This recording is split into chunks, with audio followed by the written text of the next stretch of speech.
Cast here. We are recording for Thursday's early slate, James. It is split slate Thursday. We have 5 games kicking off in the afternoon. We have a 5-game main slate happening later on. So per usual, here we are covering the early slate for everybody on the podcast. James and I will be back live at 5 o'clock Eastern to break down the main slate. We'll have the playbook covering down the main slate, but everybody loves a little day baseball action. Everyone loves a little day baseball action. That is correct. Everyone loves Thursday because you usually get 2 slates, and 2 slates are better than one. At least that's what they tell us. Not always for our bank accounts, but 2 slates in this instance, in terms of content, better than one. So, yeah, excited to have 5 games early and 5 games late. We'll be covering both here at Fantasy Alarm and Better Sports Network. Yep, 100% there. On this 5-gamer here, we got the Dodgers, Cincinnati, Arizona, Washington, Minnesota, Tampa Bay, Baltimore, Milwaukee, and yes, we do have Coors Field on this slate here as well. San Francisco, Colorado, finishing out this series. James, as we're recording now, do we have any totals or spreads live for us to take a look at? Yeah, Clayton Kershaw and the Los Angeles Dodgers minus 215. That's your biggest favorite on the board. In Cincinnati still for this one. Graham Ashcraft headed to the mound for Cincinnati. Merrill Kelly and the Arizona Diamondbacks minus 155 in Washington. Tampa Bay slight favorites at home minus 150. I'm interested to see if that line moves more throughout the night and into the morning. But minus 150, Tampa is at home against Bailey Ober and the Minnesota Twins. Colin Ray and Kyle Bradish battle it out in Baltimore and Milwaukee. That is even, dead money 110 each side. And then Alex Cobb and the San Francisco Giants minus 175 in Coors Field to take on the Rockies. Over unders, let's see if we have anything of note. 10 implied runs in Dodgers Reds, 9 implied runs in Arizona Washington, only 7 in Tampa Bay and Minnesota, 9 implied runs in Baltimore, Milwaukee, and then 11 in Coors. So 4 of the 5 games have 9 implied run totals, 2 are in double digits, and who knows how high Bradish Ray could get, who knows how high Merrill Kelly and Josiah Gray can get by the time. 100% here. James, let's get into it here. No real weather concerns, I don't think, at least yet. We'll be able to update everybody in the afternoon there. I know Colorado, again, has had kind of rain there all week, but we'll see if there actually ends up being an impact there or not. We'll go over to starting pitching. It's a small slate, everybody, here, so not a ton to discuss given the 10 starting pitchers, and maybe only a few of them are usable. But for me here, it's top 2 guys. It's Clayton Kershaw, it's Tyler Glasnow. Those are the 2 guys that I am looking to go to as my top options here. Does Kershaw in Cincinnati worry me? A little bit. I mean, they do have some guys that can hit right-handed pitching in that lineup, and of course, they now have Ellie De La Cruz, in that lineup as well. And Kershaw hasn't been unhittable. If you look at his recent game logs, he's been giving up some runs and whatnot. So, the ballpark there certainly lends to the potential for some runs to be given up. But if you're looking on the slate and looking at ceiling, strikeout wise, there's only a couple of guys there that could get double digits. Kershaw is one of them. Yeah, I think Kershaw is one of them. I am a little weary. The strikeouts have been awesome in pretty much the entire year. Only 2 starts below 6 strikeouts through his first 12. He has looked, like a Cy Young candidate in the NL. It's obviously a scary ballpark. I prefer Tyler Glasnow's matchup. I also like that, we've now seen 83 and 88 pitches in back-to-back starts for Glasnow, his first 2 of the year. Now, will he break down at some point? That remains to be seen. It has happened pretty much every year of his career. But right now, he is healthy. And you know what? The 2 starts that he made, Dodgers and Red Sox, not exactly the easiest 2 matchups. Minnesota, very banged up. Byron Buxton to the IL. Kirilloff's been in and out of the lineup lately. Royce Lewis been in and out of the lineup lately. I know both are likely to play here, but still, it's kind of a depressed Minnesota lineup. And so I like Glasnow. I also like what Merrill Kelly's been doing. I think this is insane, and I don't think people are really paying much attention to Merrill Kelly, but 2.8 ERA, 77 strikeouts and 70 and 2/3 innings, and his last handful of starts, 8 strikeouts, 10 strikeouts, 4, 9, 6, and 10 in that second 10 strikeout game because he's had 2 in his last 6. Yeah. Came against Washington, a team who doesn't really strike out. A lot of wins lately. 6 of his last 7 starts, he's notched a win. Like, maybe Merrill Kelly's just a very good pitcher that doesn't get a lot of respect on his name. And I understand Washington has been good against right-handed pitching. I am aware of it. They didn't have a problem with him last time, and he really hasn't had a problem with, this isn't like not the hardest stretch, but his last 2 wins came against Atlanta, where he only allowed 2 earned over 7 innings, and Boston's 1 earned over 6 1/3, 10 strikeouts, like 2 of the better offenses in baseball. So shout out to Merrill Kelly, who's having himself a hell of a year right now. Yeah, the 9.81 K per 9 is the highest of his career. Walks also the highest of his career, 3.5 walks per 9. But basically showing that last year that it wasn't really a fluke. He finished the year with a 3.37 ERA. It's at 2.8. His underlying numbers sure a little bit elevated, but not like grossly. 2.8 ERA, 3.67 FIP, 3.6 xFIP. So sure, maybe slight regression, but nothing that's going to blow you up on a lineup. I like those 2 guys. When it comes to my value on this one, again, we don't often do it, but I go to course here. Alex Cobb going up against Colorado. I just don't think much of this Rockies offense here. So course be damned. I'm throwing guys against the Rockies. Alex Cobb's at $7,500. Yeah, as long as he keeps the ball on the ground, he's not going to give up many runs in course. It's going to basically be like he's not pitching in course. Right. So he's been awesome pretty much all year, with the exception of 1 start against Milwaukee, which is significant because my value play is up against Milwaukee. Yay! Kyle Bradish, and again, I'm not like overly confident in Kyle Bradish here. I don't think you can really be overly confident in much down here. Kyle Bradish is the lesser of all the evils, I'd say. But he has had some really good matchup or really good outings this year in some pretty tough spots. Texas 6 2/3, 1 run in the midst of their, run to being arguably the best offense in baseball. He was really good against the Angels, 6 2/3, 1 run. The strikeouts are like middling for Bradish. He sits around 4 to 5 in most outings. But we've seen 18 fantasy points or more 5 times this year. Yep. And Milwaukee's offense has really taken a plunge against right-handed pitching. And I know they're going to get Willy Adames back, and he's, that's obviously a key cog in their lineup, a guy who hits righties extremely well, especially in Milwaukee. Like, that's been our place to use Willy Adames, like especially righties in Milwaukee. He's talked about being able to see there. They're still 9th in strikeout rate. They're bottom 10 OPS, bottom 10 in WOBA against right-handed pitching as a team. So even if Willy Adames beats me for a home run, if that's the only thing Bradish gives up, I'm confident that he can have a pretty good outing here. Yep. My fade on this slate is going to be Bailey Ober. I get that Bailey Ober's been pitching really well, no doubt about it. 2.33 ERA, sub 1 WHIP. You look at some of the teams he's faced; he's fared well in tough spots here. This is a guy that if you do look at some of his underlying numbers, there is some potential regression there. He's got an xFIP and a Sierra over 4 for a guy that has a 2.33 ERA. His strikeout numbers are really nothing to write home about. They're kind of middling here. So Tampa Bay, one of the best offenses in baseball all season long. It doesn't really matter who they're up against. They're just a tough out. So I'm not going to be throwing Bailey Ober on this slate against the Rays. He is also my fade. And in our seasonal fantasy league, I had the option to play Louis Varland on Tuesday, John. And I said, no, I'm not going to play Louis Varland against the Rays. And that was the correct decision.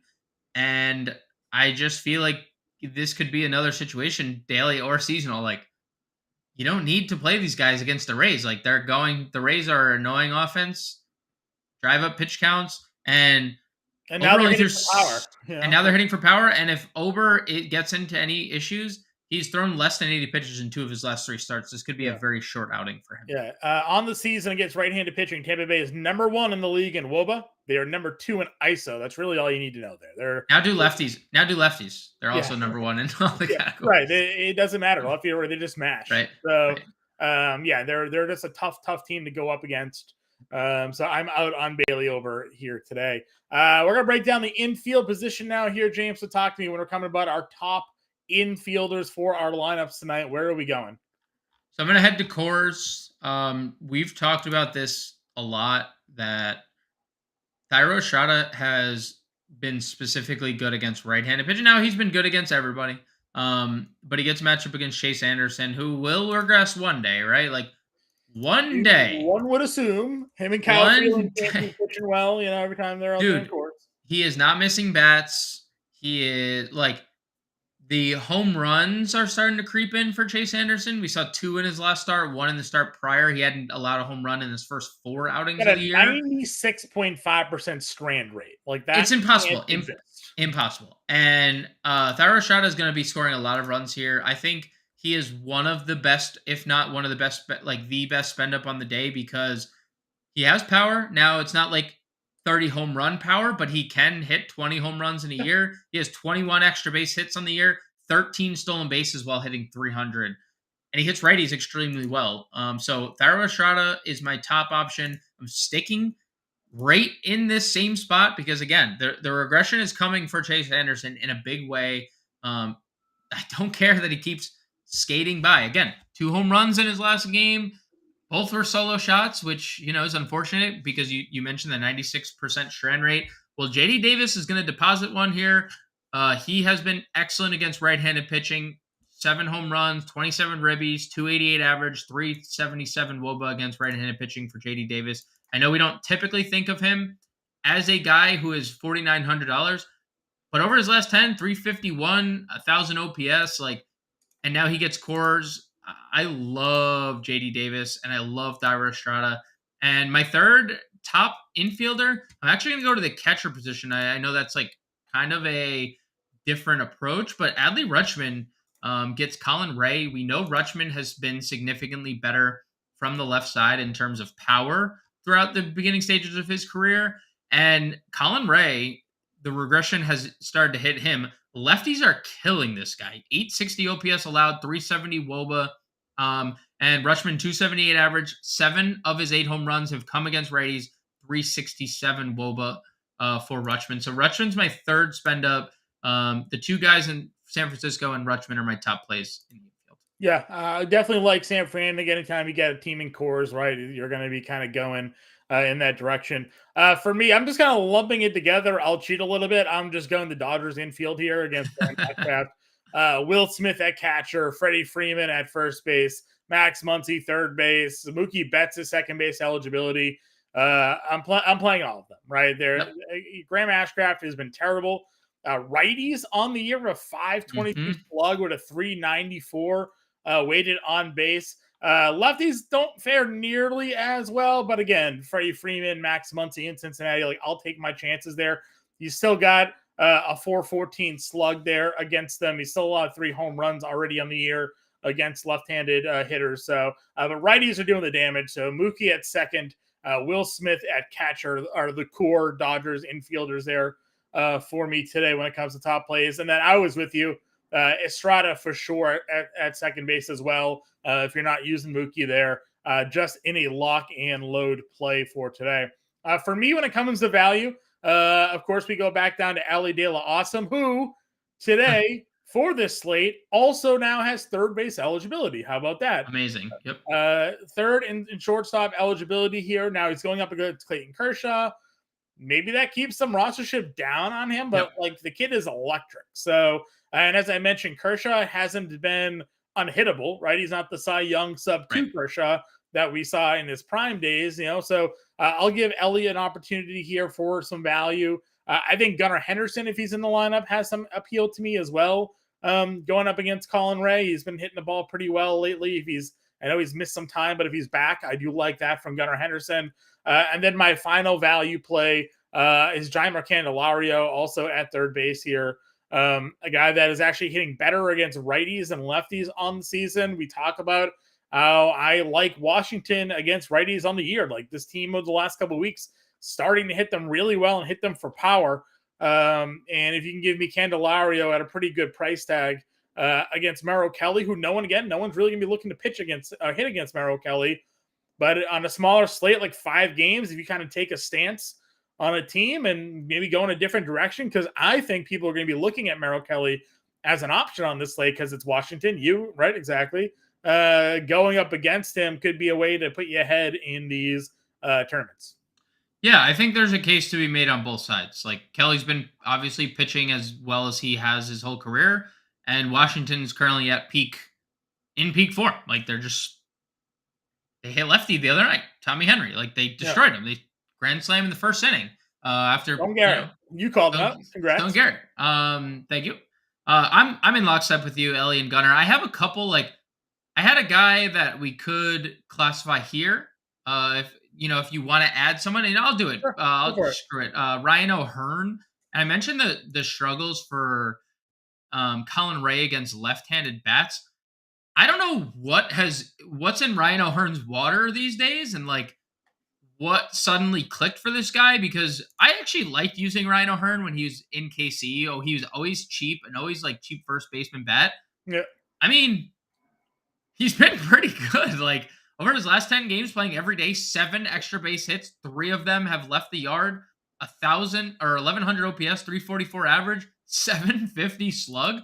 And again, Colin Ray's deficiencies are against left-handed bats. You can play O'Hearn at first, you can play him in the outfield, and it's in Milwaukee. It's a good hitting environment. It's not Baltimore. So I like Ryan O'Hearn. Homer there last night against them. Or 2 nights ago, rather.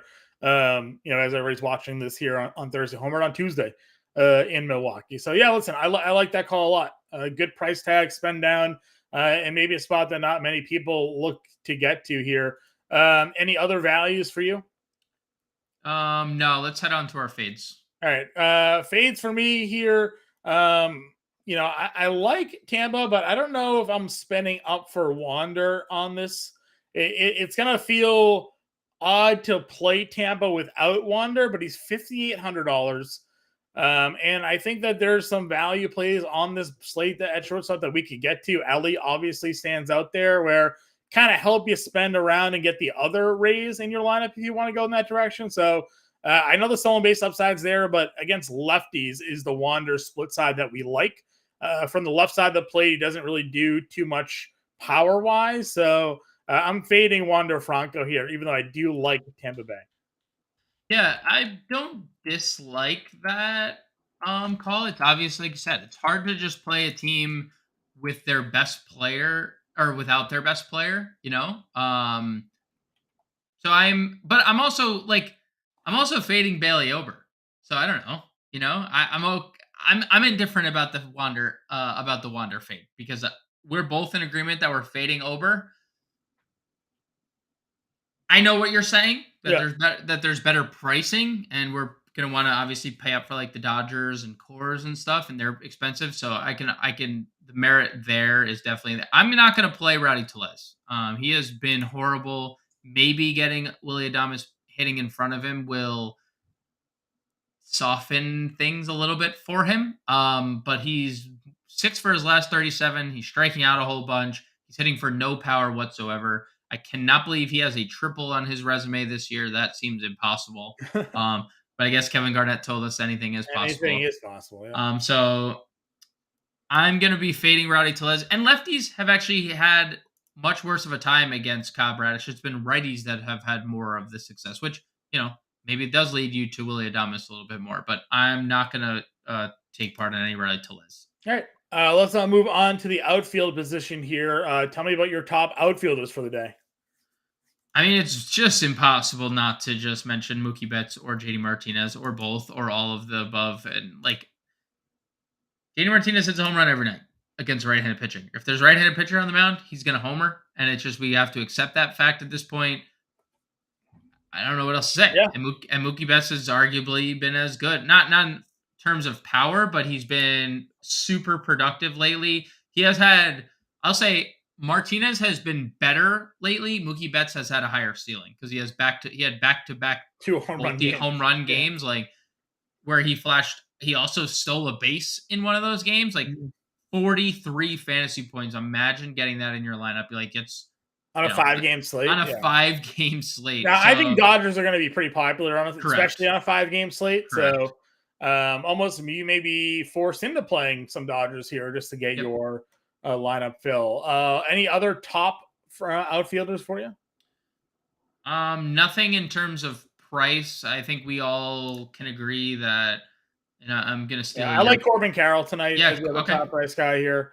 Has some power, obviously, has the stolen base potential. I know Josiah Gray is not giving up home runs anymore this year, like not at the rate he was last year. But still, Corbin Carroll is an elite guy there. He walks a lot of guys, and Yeah. Corbin Carroll has a lot of speed. Yes, agreed with you there. And then the Giants outfielders got a bump. Yes. Some of them are still cheaper, but Conforto's at 46, Peterson's at 45, Yastrzemski's 43. So not necessarily the value that they were on the larger slates we've seen the last two nights, but all of them will be in play here. Again, I'm sure we're both in agreement there. Yeah, I think the pricing is interesting. I think the lineup was interesting too. You saw Conforto in the middle of it. Yastrzemski down hitting 7th, so even behind Haniger, Yeah. maybe Yastrzemski's probably last of that Haniger's grouping. the If he's gonna cheapest hit of the group 7th. at 41. Yep. So if Yastrzemski's hitting 7th again, he's probably the least likely I'd get to, because 4,300 for a 7 hitter. Yeah, we didn't talk about Lamonte Wade, but he's also just thrown into the lump there. He's not outfield eligible. He's infield. $4,800. I know it's super expensive now. That's the pricing was the reason we didn't really bring him up, but Right. he's been on fire as well. So the Sure. Giants again are going to be a pretty strong play here. Other value guys that I've been kind of taking a peek at here, Jake McCarthy, we still down there, pairing up with Corbin Carroll. That's fine. And then Austin Hayes. I mean, we talked about it. Like he's just been a guy that's hit righties a little bit better on the year. So I don't mind Austin Hayes there as some value in the outfield. Yeah, 319, 36 average, 366 wOBA for Hayes against righties. Yeah. I'm going to stick with that same team, John. And I hate to do this to my fellow Yankees brethren, but how about some Aaron Hicks ? I mean, he's kind of been good, and we've talked about it a couple times. Like, he's hitting in the middle of this order, which is scary, obviously, because he hasn't hit in a year and a half. But and he's been like leading into this stretch. He had always been a decent power bat from the left side, but he always hit better from the right side of the plate. Mm-hmm. But Colin Ray doesn't get lefties out. Hicks has hits in 4 of his last 5 games since arriving in Baltimore. He's playing every day. He's been on base in all 5 straight games. Like, I don't know, John. I like it. I don't know. Yeah, I like it. And then my last value play is going to be Luke Raley. Okay. Again, that guy hits nothing but extra base hits, right? So if you're not a believer in Bailey Ober, kind of like where I'm at here, he's got 9 homers on the year against right-handed pitching, a 397 wOBA, a 317 ISO against right-handed pitching this year. So Luke Raley as well in the value tier. Who's your outfield fade for today? I'm going to stick with the Brewers theme on today's program and go with Christian Yelich. I know he's been a little better, especially in the stolen base category, but Kyle Bradish has just shut down left-handed bats this year. They have a 700 OPS and a 312 wOBA against him. They're not doing much. So I'm gonna go fading Yelich, fading Rowdy Tellez in the infield. So I'm sticking with the Brewers fade theme. I'm going to go with a team fade here, and that's the Rockies outfielders. I like Alex Cobb here today. I know, again, traditionally you got Coors and you want to play Coors here, but like I just don't want anything to do with Blackman at his price and just, Grichuk and Profar, Doyle, like those guys for me, I'm just going to be out on them for this particular slate. Sometimes you got to make some stands here, and I'm going to go anti-Colorado in Coors on this one. I respect it. Let's go about and go to our top calls of the night, our Grande's Gems Impemba imprints here, James. Why don't you give me the Grande Gems plays of the day? So my gems are going to be, my home run call is JD Davis, as I alluded to earlier. I think he's in for a big night, including the entire Giants team, because they are my top stack of the night as well. So top stack is going to be JD Davis, or top home run. My home run call, JD Davis. Top stack, the Giants. My contrarian stack, I think this has been pretty much portrayed this entire program as well. I'm going to go with the Baltimore Orioles against Colin Ray. They have a lot of lefties that they could throw at him.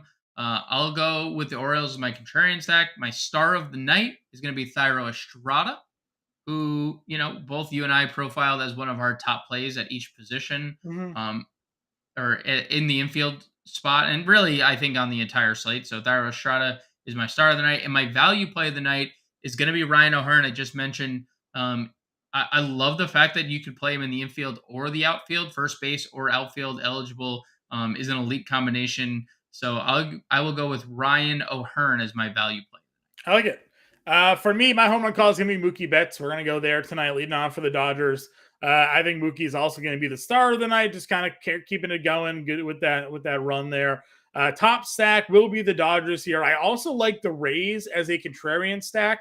Both of them are expensive, so if you're looking for a value stack here as well, I think Washington could be a good contrarian value stack to go up there against Merrill Kelly here tonight. Then my value play, I mentioned them in the outfield, but Luke Raley, just a ridiculous amount of power against right-handed pitching, and Bailey Ober due for some level of regression here. And we talked about it, just Tampa Bay as a whole hammering right-handed pitching. So home run call, Mookie Betts, top stack, Dodgers, and Rays as a contrarian play. Nationals could be a little bit of a value stack.